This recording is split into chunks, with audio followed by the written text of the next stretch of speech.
responsibility in my life. All right, now we're live.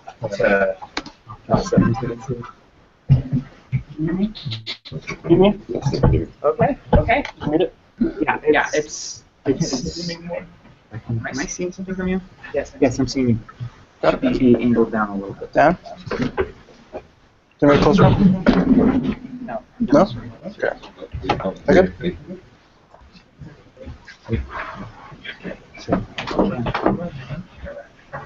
Welcome to ACM. Today we're gonna have Brother Hodges talk about the STEM fair we're doing and various things that you guys know about that. Very helpful information. But we'll start with the opening prayer. Does anybody want to volunteer? Yes. Okay.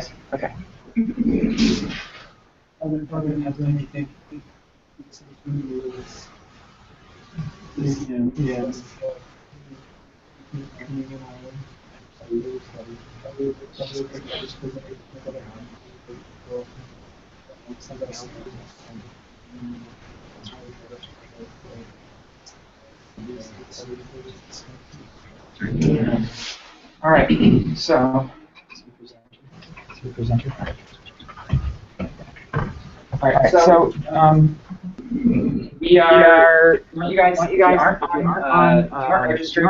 The online form. That way, part of the mailing list into the database. Let everybody know who you are, and you'll get special access to some of the ACM's like newsletters and periodicals and stuff like that. So you can use your phone, scan the QR code, or you can use that short code down there to register. And then if you aren't already, this last time that you get on the Slack, there's lots of great conversations. We have people who graduated that are still in the chat room there, and there's funny conversations, and I believe you can have your own chat rooms if you want. And get help if it's something that you're looking for. So it's really good. It's cool resource. We use it a lot in leadership. Also, we've got the registration page for the Mindstorm competition. If you don't know what that is, we're basically going to have a tournament where that's predicated upon enough people that registered. Otherwise, we're not going to do it. But we're going to have a bunch of Lego robots that are controlled from your laptop. You're going to interface yourself wireless. And it's going to go over an obstacle first, and you're going to write points. I think this weekend we're going to finally details based off of your submission and send out like rules guide and stuff. So I'd like you guys to get on that. You have to fill out the form. You have to have somebody if you are like a senior or junior programming experience. You want to find somebody that helps teach and have part of the learning process for applying learning model here. And then you also want to share your GitHub repository if you're going to code your interface. So that will get you good points for the competition that will be added up for the final tally of who's the winner. All right. So today's presenter is Justin Hodges. Is from the Academic Discovery Center, in charge of internship services. It's going to give a presentation on what you need. What things that you should be aware of about getting an internship, interviews, resumes, and so forth. So I'll just let him take over from there.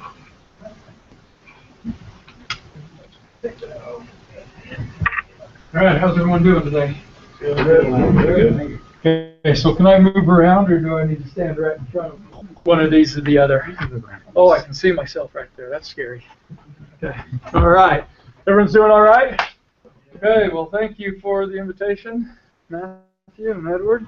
Came and saw me, and so I think I'll spend a little bit of time talking about the STEM fair. I think is what you're partly interested in and how to prepare for that. And then if there's any questions concerning internships or resumes or anything, I'd be happy to answer any questions you might have also. So does that sound all right? So how many are planning on attending the STEM fair in Provo, BYU? Okay, so this half of the room's really good, this half of the room not so good, huh? All right. So most of you know what it is, right? Who's been down before? Okay, a few of you. Okay, good. So yeah, every semester, well, every fall and winter, BYU Provo has their STEM fair: science, technology, engineering, and math. The College of Physical Sciences and Engineering, we've taken a bus down to that fair, almost for as long as I can remember. And so it's usually really good event, lots of good companies that are there, and they're hiring. And so there's a couple things to know with that fair is that we are invited to come down. Okay, so they have a specific invitation and invite students from BYU-Idaho to come down, and so that's why we do it. And that request really came from employers that were there saying, hey, we want to meet with the Idaho students also. Will you let them come down? And Provo graciously said, yes, we will. And so that's what kind of started the whole thing going. So it's a credit to you as the students and those early students that did a great job there at the fair, represented themselves well, and were great interns and full-time hires for those employers. So, but it is a very busy fair in a very tight space, right? For those of you who have gone, okay? So, so there's a couple things I want you to do in preparation. And can I pull this one up? That'll still work, right? So, oh, that's pressed to shut down. It was on, wasn't it? I just need to do there. You want to be my driver for a second? Just go out to BYUI or BYU.edu. And so, how many have you guys been out to the STEM Fair site yet to look at it? Okay. So, two things while we're pulling that up is so their fair is going to be February 11th because I know some of you aren't attending, and that's fine. But know that our campus career fair is the next week, February 18th, and I'd hope I'd see all of you there, okay? Because there's no excuse not to attend that fair. It's easy, just walk over to the BYU-Idaho Center, okay? So this information will hopefully help you prepare for both fairs. So, oh, thank you. Okay, so, yeah, this is great. And to be honest with you, I haven't been out to this yet. So if you guys have been out there, where's the list of employers attending? Right there. Okay, so as you can see, it's a pretty extensive list, right? And there is no way you're going to be able to hit each one of those employers. It's just too busy. There's too many people there. So what I would recommend, and in the past you could go down and click on the link, but what you really need to start doing is going through this list, and this is a recommendation for any career fair, and determining which of these companies am I really interested in visiting with, okay?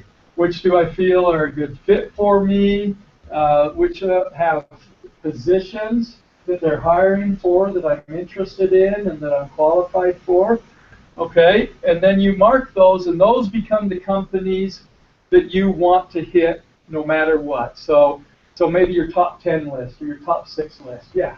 Is a list like this available for the one that's local here? Uh-huh. So we can kind of cross-match it back and forth? Yeah. Be able to prioritize which ones may or may not be opposed? Yep, exactly. Yeah, and that would be a great thing to do, because as I look down, there's a couple here that I know will be at our fair too. Basic American Foods. Where was that? Well, yeah, there's going to be a few of them that are going to be at both fairs. So, so that's where you've got to start. And then what you do is once you have that top 10 list or whatever you want to call it, then start researching out those companies, and particularly start looking at what positions do they have posted out on their website. What internship opportunities do they have, and what career opportunities do they have, depending on what you're looking for. And then what you need to do is you need to start to tailor your resume to that company in that position that you're interested in applying for, okay? Because I'll tell you what happens at most career fairs, and this is okay to do this, but if it's a company you really are interested in, you've got to go to the next level, all right? So at most career fairs, students walk around to the career fair and they walk up to the booth and they say, hey, I'm so-and-so and I'm BYU-Idaho and I'm studying electrical engineering or computer engineering. Are all UCS students? Most of you? CS, software engineers. Okay, CIT, okay, good. All right. So and they say that and then they say, tell me about your company. Okay, and then the recruiter starts to rattle off some information about the company. Okay, that, to some extent, that's okay. Again, because a career fair is a place where we can go learn about organizations and who they are and what they do. But if it's one you're interested in, that's not the approach you want to take. Okay, the approach you want to take is, hey, I'm very excited about your company. I've been doing some research on it. I noticed that you guys are currently involved in this project. Can you tell me more about this project? Or I noticed that you currently have this internship opportunity available online. Can you tell me more about that internship opportunity? Okay. And oh, by the way, here's my resume, and it outlines where my skills and experiences are a good fit for your organization and what you're looking for in that position. Okay? See the differences between the two conversations? All right? And that second conversation, those employees, they're going to be very interested in. Because here's a student who's done their due diligence, they're interested in our organization, they know a little bit about us already. That's the person that I want to continue to have a conversation with, okay? So that's what you've got to do with that those top 10 that you really want to make sure that you get to. And so those are the first ones you focus on when you get to the career fair, okay? And then once you've completed having conversations with those companies, then you can go around to all the others and just look and see, is there something I'm interested in? Oh, well, that company's intriguing, or that one, no, I'm not interested in what they're doing, you know, that type of stuff, okay? Does that help a little bit? Okay, all right. What's the dress or the attire for the career fair? Any idea? How you're dressed today? No. No? Okay. Yeah, definitely not. Now, exactly. At the fair, you'll see all types, but we want you dressed up. So, shirt and a tie and slacks at a minimum. You know, my preference is you're in a suit, but at least a shirt and tie. Okay, and then slacks. And for a young lady, if you're attending, skirt and a blouse or a business suit, a women's business suit of some type, not a dress, not, you know, not a Sunday dress or anything like that. Okay, all right. So does that make sense? And why do we do that? Any ideas? I mean, your industry is pretty casual, right?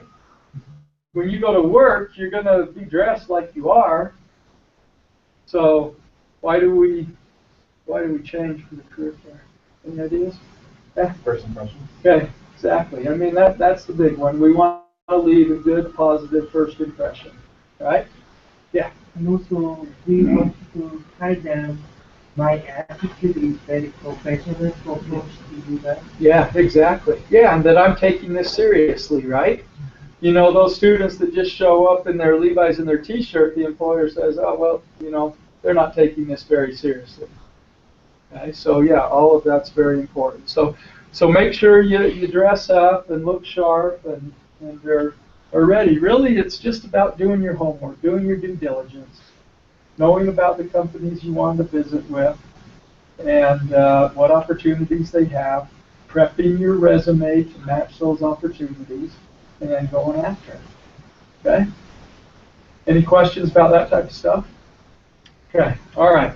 So let's pass, and I apologize, I may not have enough of these, so someone will need to make copies for everyone else.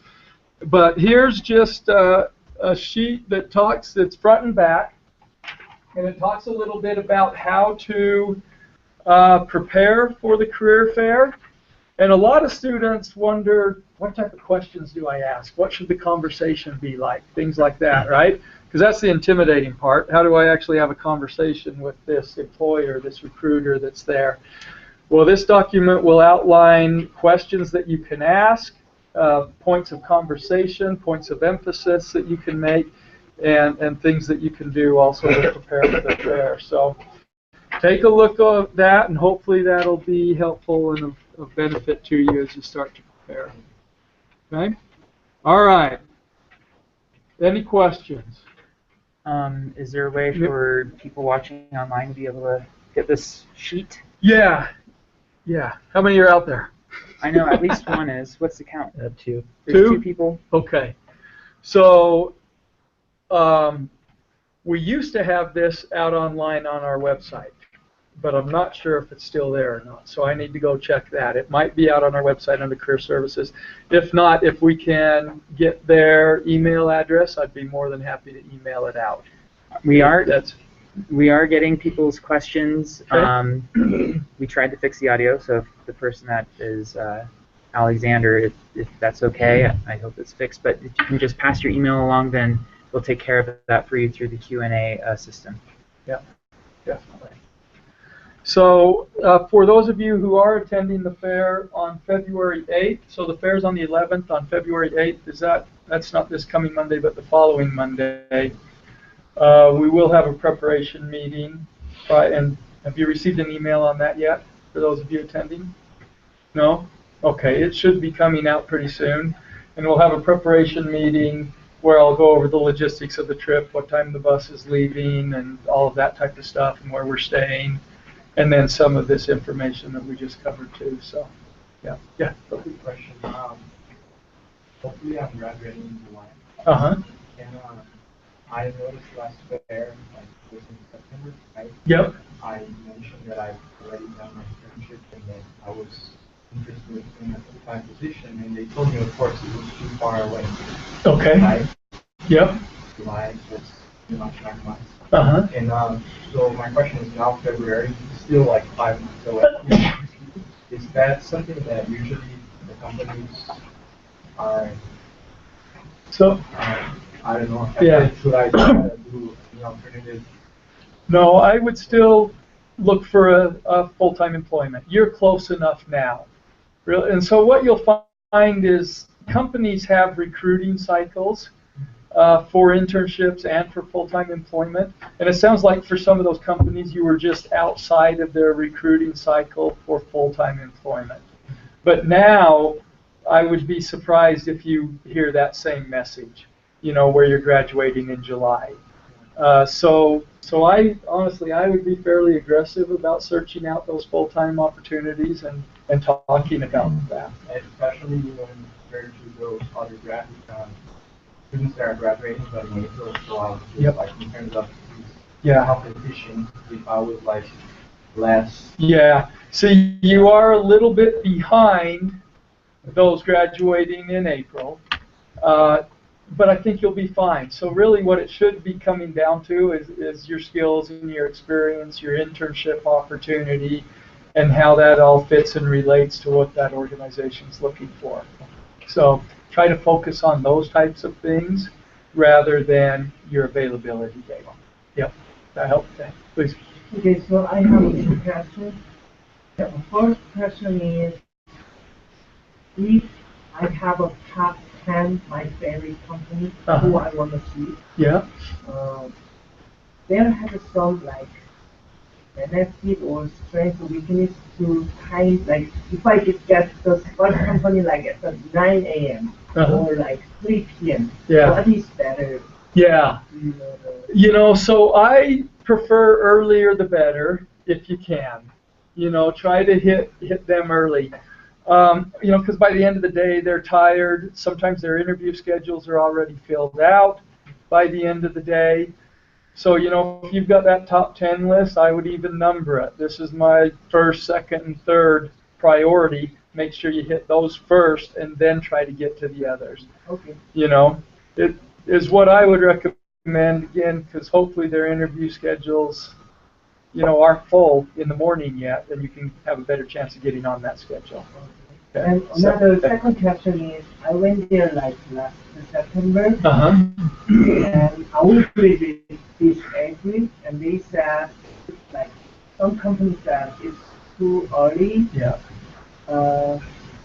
But when is the best time to asking them about the future employment when I graduate and actually Yeah. So you got the same message that he did, that you're just too early for full-time. And so that's going to happen sometimes if you're outside of their recruiting cycle for full-time. I doubt either one of you are going to hear that too much right now. Okay, but let's say you do. I forgot to mention this with yours, but we'll mention it now. Let's say you do hear that, and it's an employer or company that you're really interested in, then I would try to get the contact information for that individual you're speaking with and just say, okay, yeah, I realize I'm early. May I have your contact information? I'll follow up with you in May or March or whenever it is, you know. And they're going to say yes. I'd be surprised if they say no. And then what you do is you respond back to them in May and say, hey, I'm so-and-so. I met you at the BYU STEM Fair. I'm very interested in full-time employment. At the time, you told me I was a little early. I'm still on track to graduate in July or April of this year, and you know, and see where that conversation starts to go. But you'll definitely want to follow up with those individuals. Okay. Let me come here, and then I'll go back to you. Or did you have a comment that goes with this? Yeah, go ahead. So from that concept, it's going to be at least one more semester before they graduate. It's going to be another semester before I graduate. So you're December? Yeah. Yeah. So would that definitely be too big of a gap? I think you shouldn't know.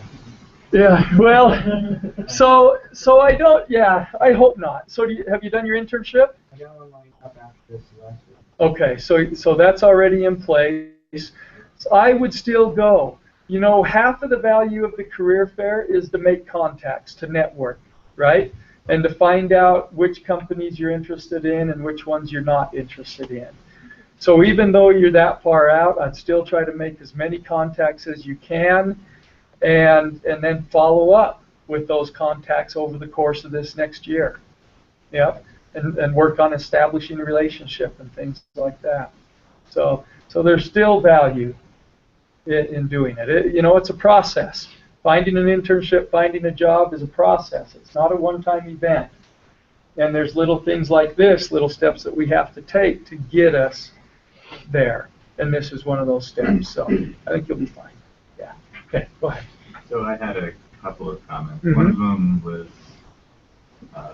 talking about making sure to visit the ones that you care about first. Yeah.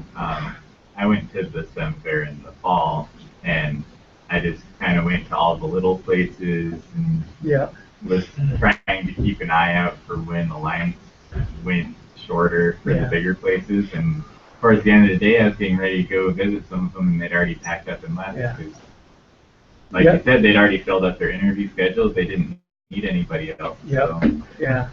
So sometimes it's worth it to wait in the line a little bit, right? If it's something you care about. Yeah, if it's something you care about, wait in the line. And the other thing was, I went in the fall and I already had an internship lined up, and I'm graduating in July, so it's, you know, almost an entire year. And a lot of people just said, you know, it's too far out, you know, talk to us in 6 months. But I got to talk to them in a really low-stress environment because they aren't going to remember me. So I can ask all the questions I want. Exactly. It is. It's a great opportunity then to learn about that company. And come next year when I'm really serious about looking, is that a company that I want to pursue or is it not? You know? So utilize it, that research gathering. Yeah. Because that's one thing, you know, I think students make a mistake of. We're so worried about finding a job that we almost have the mentality of, well, I'll look at anything that's interested in me, okay? Where the approach should be, I'm interested in these companies and I'm going to aggressively go after those companies, okay? So, and that's kind of the approach we want you to take, is more of a targeted, focused, specific search rather than just, hey, I'll take whatever, you know?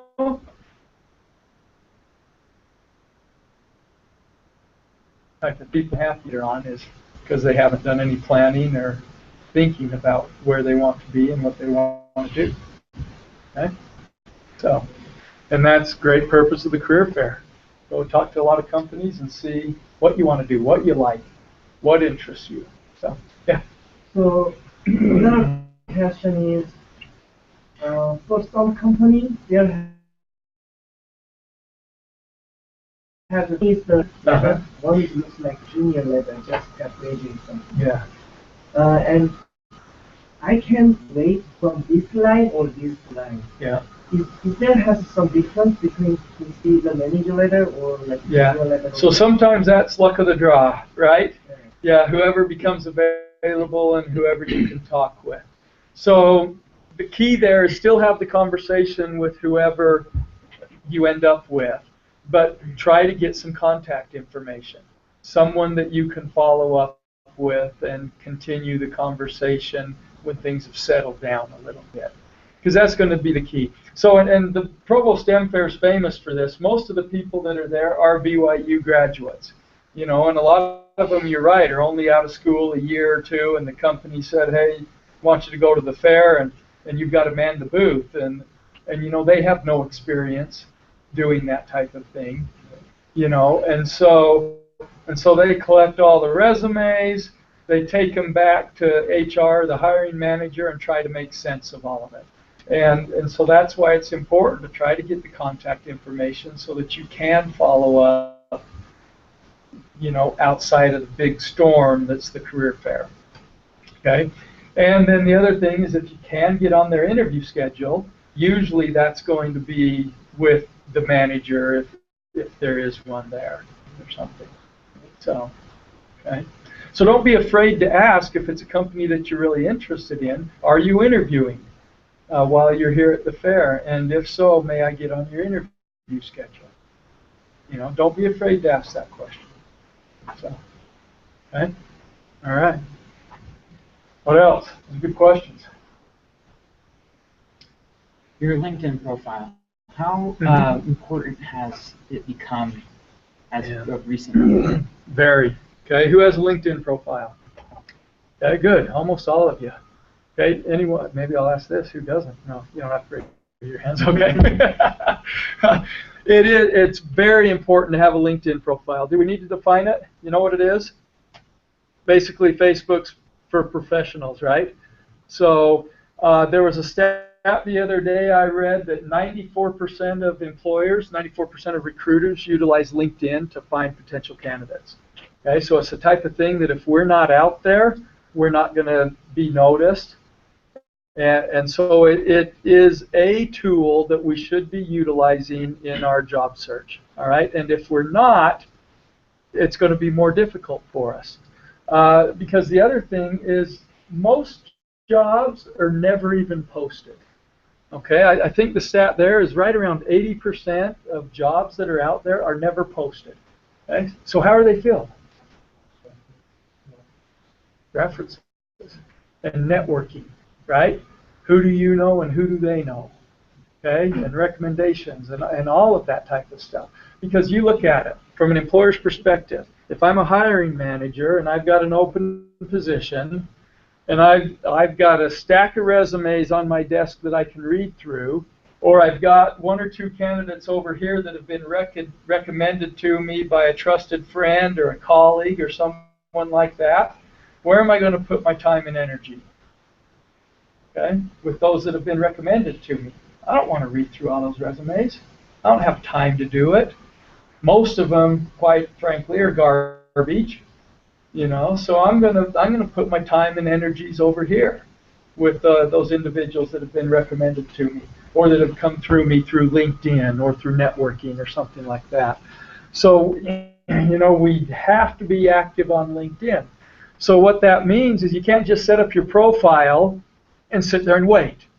Okay, you need to be active. So what I would do is I would go search again for those companies that I'm interested in. Do they have a LinkedIn group for that company? If so, join it. Okay, join that group and participate there in the conversations that are taking place. if there's professional clubs and organizations like this one out on LinkedIn that are relevant to your hobbies and your interests and your future career, then join those groups, okay? And start to post things and be active on those groups. And that's how we become recognized and easier to find is when we're active participants in the process rather than just waiting. Yeah. So imagine if I'm an employee in some company and my manager asks me, hey June, do you have anyone who will good fit for this position? Yeah. And I know somebody who was my classmate, really smart, Yeah. and I might refer him. But if he is not that smart, and then he did really struggle to finding, trying to figure out the problem, something like that, Yeah. and my team will think about, hey, June did wrong thing, something Yeah. like that, then I will be trouble. So, but I mean that in the LinkedIn, if I know somebody, and I don't know, I can recommend him to my company because since I am not face-to-face with him, Yeah. I'm not pretty sure he's really smart or not. Yeah. So you have different levels of contacts on LinkedIn, first, second, and third. And usually your first level contacts are those that you do know personally very well. Okay, and then your second level are those who you might be linked to through a different contact and you don't know. So yeah, those are all just things you've got to weigh out when recommending, you know, is this someone? But still, that's how jobs are found, is through networking and through connecting with other individuals and them recommending you for a position. Sometimes it works out, sometimes it doesn't. But really, that's the hiring manager's final decision to determine whether this is really a candidate, you know, for our company or not. It's not your decision, it's the hiring manager's decision. Your role is just to recommend people that you think would be good fits. Okay? So yeah, LinkedIn. So if you're uncomfortable with LinkedIn, if you want help setting up your profile, if you want help just learning how to use it effectively, come over and see us in the Career Networking Center. Okay, that's Manwaring Center 127, just right inside the main hallway there. We call it the CNC, but it's the Career Networking Center. And you can come in anytime. We're open 8 to 5, and you can stop in, and they'll help you set up your LinkedIn account. They'll help teach you how to use it effectively and search for other people, for other contacts. And then we can also teach you how to use the Alumni Mentor database to find RICS and BYU-Idaho alumni who have graduated from your programs, who may be working for companies that you're interested in, and then you can reach out to them as well. So stop in and we'll help you. So, yeah. Yeah. Well, so we have both. Our alumni has a LinkedIn account. There's a BYU-Idaho LinkedIn account where a lot of our alumni are participating in. And but we also have another database that's called the Alumni Mentor Database, where it's similar to LinkedIn, but you can go out and search that database for graduates from here who have agreed to be mentors to students on campus. So they're two different resources. We're actually trying to pull them together into one, into the LinkedIn, but it's just taking some time, so I recommend you use both databases. Yeah. Okay. But definitely, LinkedIn's important, so that's a great question. Thank you. Okay, yeah, please. What can you tell us about handling in-person interviews versus phone interviews and so on? Yeah. What can we do to prepare? Okay, so yeah, that's great. So phone interviews are always tricky. You know, unless you're using Skype or something like that, then you can at least see the person that you're conversing with. But phone interviews are generally screening interviews. You know, a few short questions just to see if they want to move you through to the next phase of the interviews or not. But really, both of them are pretty simple. Okay, So it's really just about being prepared for that interview. And the way we prepare is just like we're preparing for the career fair. Who is the company? Learn what you can about the company. What do they do? You know, what are their successes? What are their failures? What markets are they in? You know, where are they located? You know, those types of things. Have some basic information and knowledge about the company. More specifically, what is the position that they're hiring for? Okay? We should know about that position. What skills and experience are they looking for? And then we need to be able to articulate and tell our story. So how do our skills and experiences fit in and match what they're looking for? Okay? And that's really what the interview is about. Trying to determine if your background matches the position. Okay? And if so, great. Hopefully we're a good match. But what most people have trouble in an interviewing doing is articulating that their experience and skills and knowledge matches that position. So if we have a good knowledge of the position, and then we're able to articulate how we fit, then you'll breeze through any interview, okay? Because that's what it's about, all right? But most people have trouble making that connection.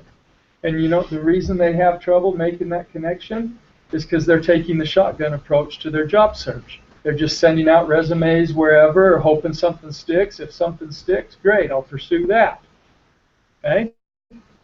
And so they have trouble making that connection. But if we can do a very targeted, focused search, then we know we have a pretty good idea of who we are, what we have, and how it will be beneficial and helpful to that company. I've had a question over the last several years since I've been here, and that question is, how can we best tailor our resumes if we don't have prior work experience, you know, like an internship or a position? And so I know I've had places that I've applied to, but I don't have any prior work experience. But I have all these classes that I've taken. But I don't want to just list what classes I've taken, because it doesn't mean anything. No, it doesn't. You're right. So. Very good. Okay, and that's a huge challenge, right? Probably for a lot of you. So the first thing I'd say is get a high-quality internship that we can put on your resume. But so on your educational experience, which will in almost all of your cases, because you are students, will be at the top of your resume. Okay? So rather than listing out the classes you've taken, tell me about the projects you've had in those classes.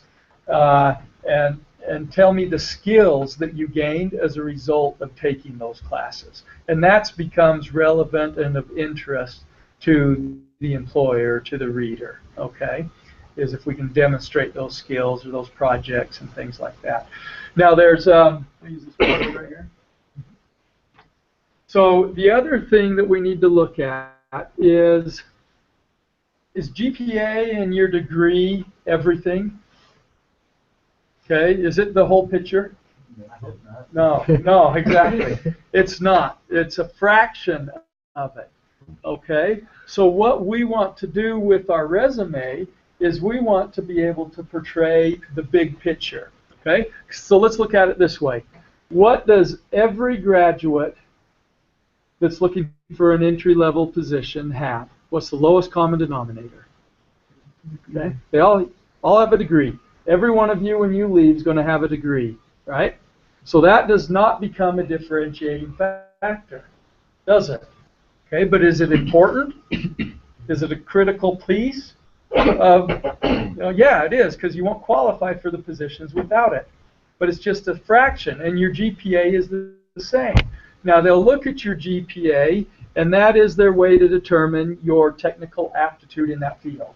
Okay, so they look at, you've got the degree, you've got a decent GPA, and so I can make the assumption that this individual has the technical aptitude to perform in this industry and has a foundation that as an employer I can build upon and I can teach them everything else they need to know. Okay, so that's what they're looking at. So that's a part of it. But the other part they're interested in are your soft skills. Wow, there's nothing on this. You guys probably can't see this over there, can you? We have another camera. Oh, you do? Okay. Is it picking it up? Because we can roll this up. I'll write it on the middle You board. can roll it up if you'd like. Okay. Yeah, this one's not automatic. Huh? No, this is a very old building. Yeah, that's true. Yeah, you're going to be in the new one here soon enough, though, right? Okay, so I'll do it over here. So every employer out there needs what we call soft skills, right? And I'm getting around to answering your question. Right. Just a long way to get there, right? Okay. And there's all kinds of soft skills. But there's 4 of them that I hear over and over again from every employer, from every industry. Okay, and we'll just write them up on here due to time. So leadership. Okay, teamworking. I'll put team player. Okay. Okay, communication skills. So comm skills. So that's verbal and written. All right. And then problem solving, or sometimes called creative thinking. Okay? All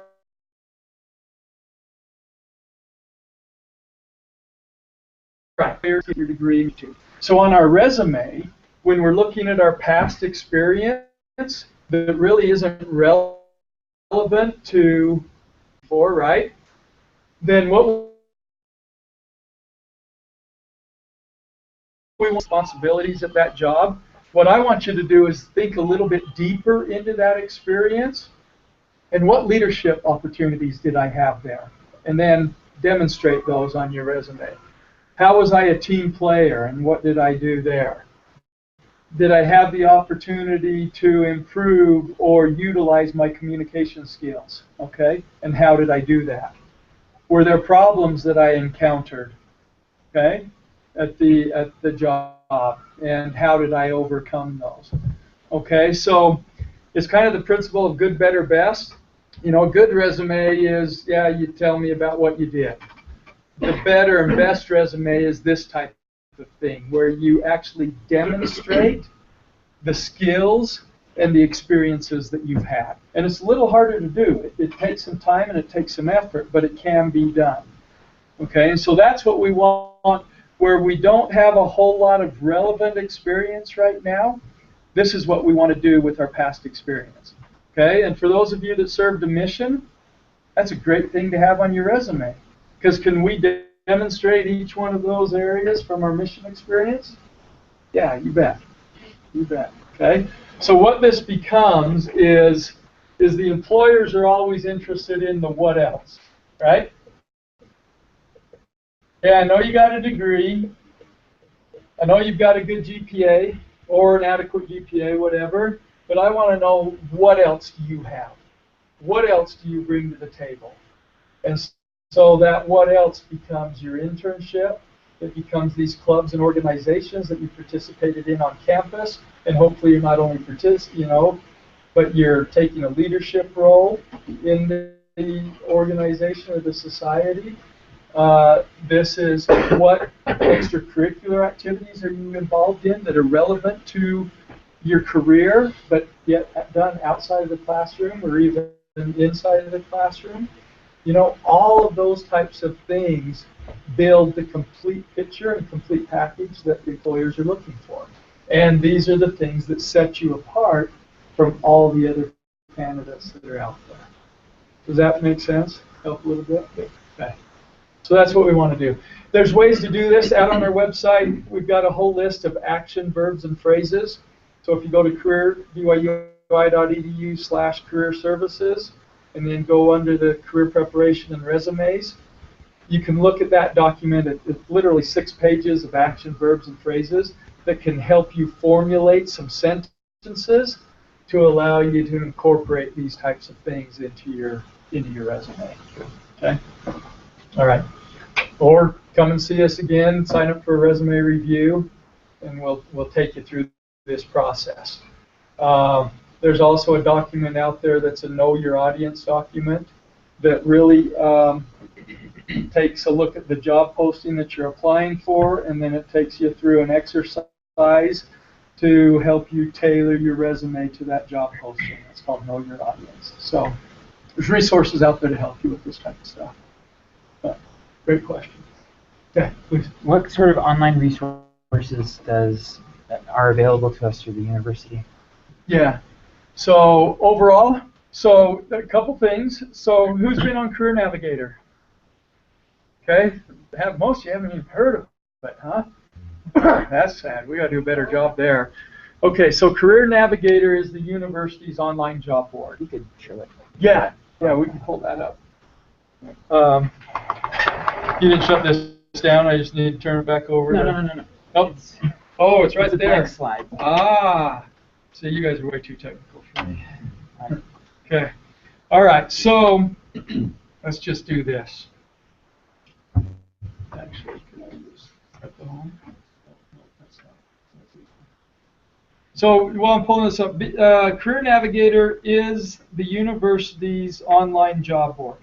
So any internship or full-time position that we're aware of gets posted on Career Navigator. All right.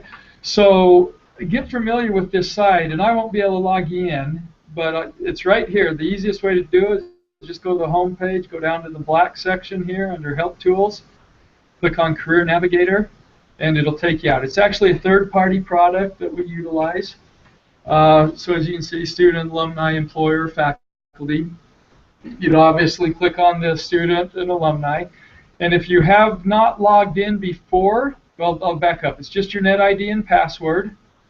But you'll sign up, and then if it's your first time into the system, it'll ask you to fill out your profile. Okay, it'll pull some information already into it, but it'll ask you for some additional information.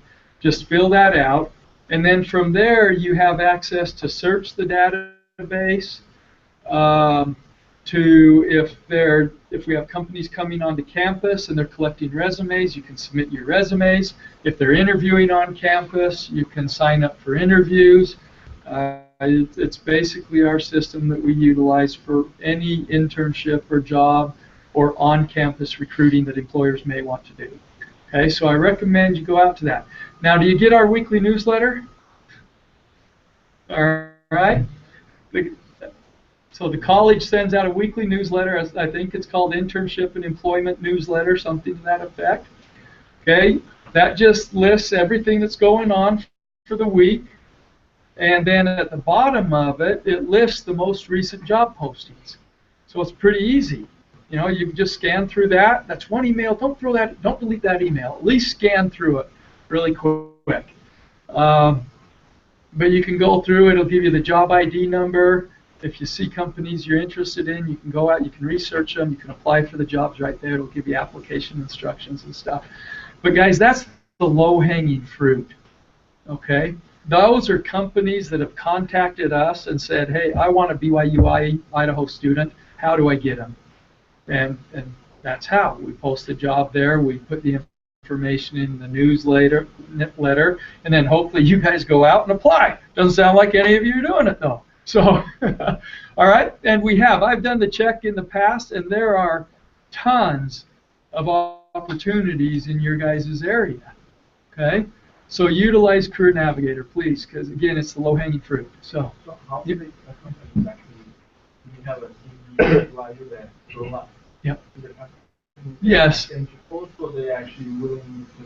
So that's my team. So a lot of what my team does is we do outreach to employers to tell them about the university, to tell them about you as the students, how great you are, and then to get them to post. And so some of them come that way. Some of them are just companies that are aware of us and they can create their own account and post jobs whenever they want. But then we also mine some data from some other sites that comes out too. So a little bit of all that.